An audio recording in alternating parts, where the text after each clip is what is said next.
Thank you very much. Good afternoon. Thank you. I'm here today to talk about our relationship with China and several new measures to protect American security and prosperity. China's pattern of misconduct is well known. For decades, they've ripped off the United States like no one has ever done before. Hundreds of billions of dollars a year were lost dealing with China, especially over the years during the prior administration. China raided our factories, offshored our jobs, gutted our industries, stole our intellectual property, and violated their commitments under the World Trade Organization. To make matters worse, they are considered a developing nation, getting all sorts of benefits that others, including the United States, are not entitled to. But I have never solely blamed China for this. They were able to get away with the theft like no one was able to get away with before because of past politicians and, frankly, past presidents. But unlike those who came before, my administration negotiated and fought for what was right. It's called fair and reciprocal treatment. China has also unlawfully claimed territory in the Pacific Ocean, threatening freedom of navigation and international trade. And they broke their word to the world on ensuring the autonomy of Hong Kong. The United States wants an open and constructive relationship with China, but achieving that relationship requires us to vigorously defend our national interests. The Chinese government has continually violated its promises to us and so many other nations.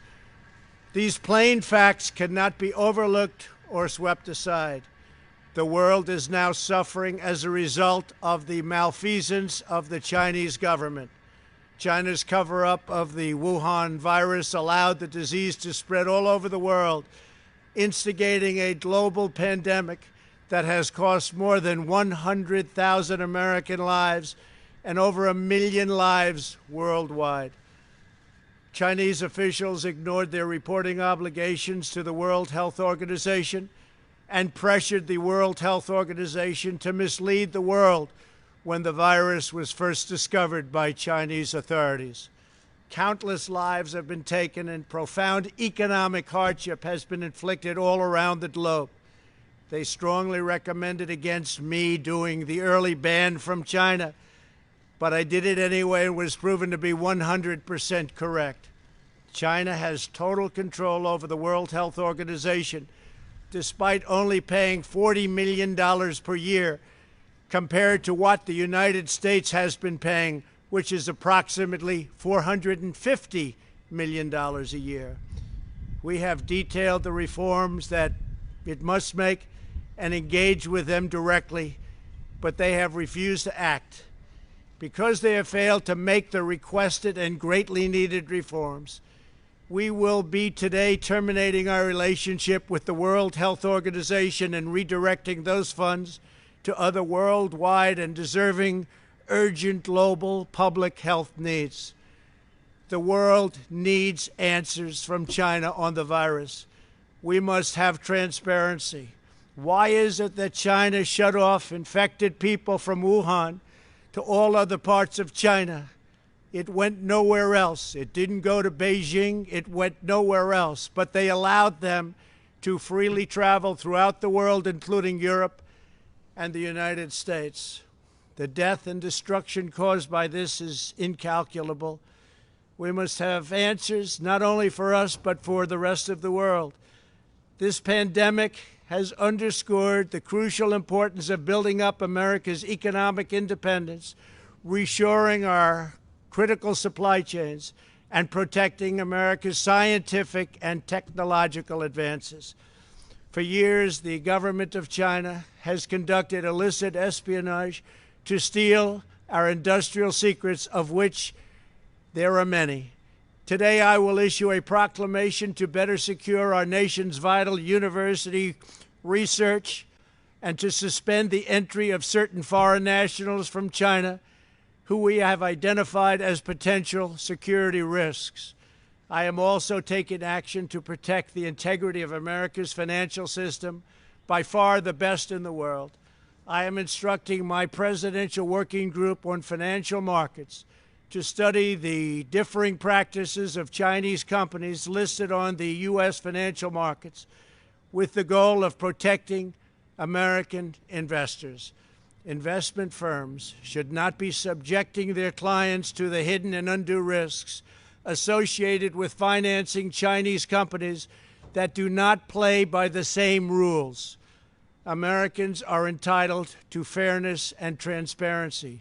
Several of the most significant actions we're taking pertain to deeply troubling situations unfolding in Hong Kong. This week, China unilaterally imposed control over Hong Kong's security. This was a plain violation of Beijing's treaty obligations with the United Kingdom in the Declaration of 1984 and explicit provisions of Hong Kong's Basic Law. It has 27 years to go. The Chinese government's move against Hong Kong is the latest in a series of measures that are diminishing the city's long-standing and very proud status.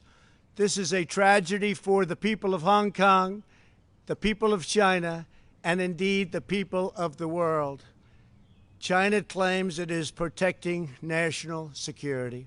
But the truth is that Hong Kong was secure and prosperous as a free society. Beijing's decision reverses all of that. It extends the reach of China's invasive state security apparatus into what was formerly a bastion of liberty.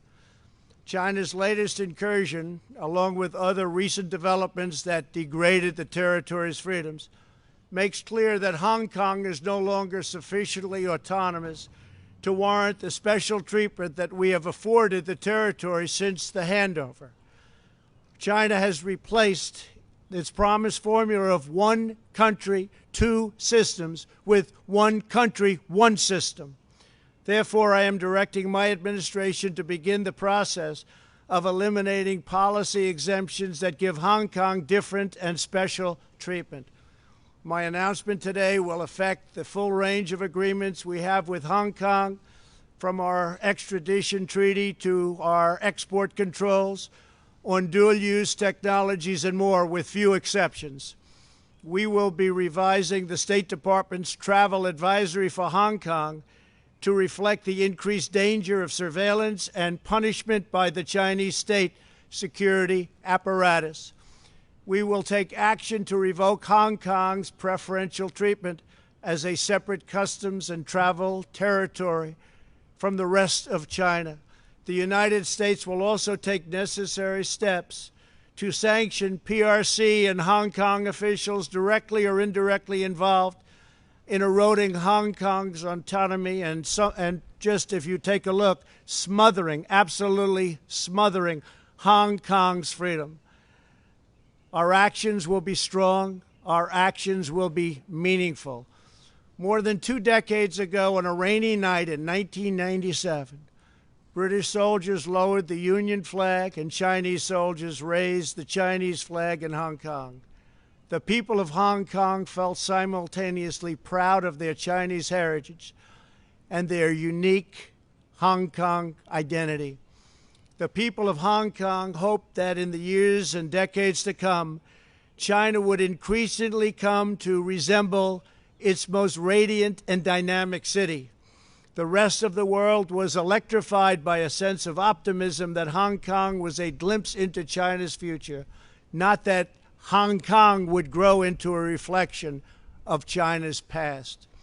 In every decision, I will continue to proudly defend and protect the workers, families, and citizens of the United States of America. Thank you very much. Thank you.